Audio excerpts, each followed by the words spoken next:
Hello.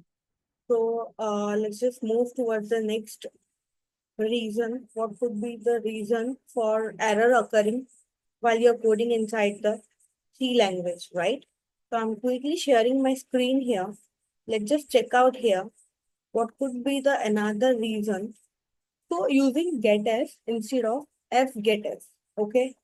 So getS is a okay. Let's just see what is first of all quickly get as function is. Okay, it's a predefined function in C language which is used to read the string or text line.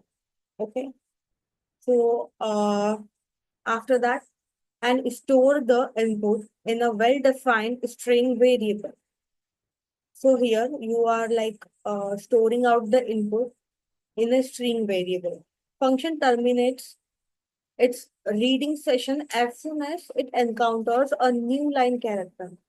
So it just terminates the session as soon as it will be getting the new line character. Okay, so get s is a function in C which is used to read the string or text line.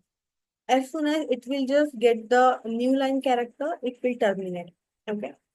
So people are generally using getS. Instead of that, they should use fgetS. What happens with fgetS? Let's just see. GetS does not limit input size, making it a security risk due to a buffer overflows. It does not fix the size of the input, okay, which is again going to be a condition of overflow, okay. Resources wastage, right? It has been officially removed from the C11 standard. Use fgetS instead of that, right?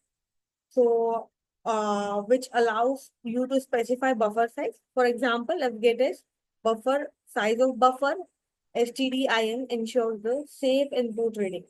So make sure that whenever you are using getS, try to avoid that and use fgetS just to make the resources safer and allowed not to waste the resources.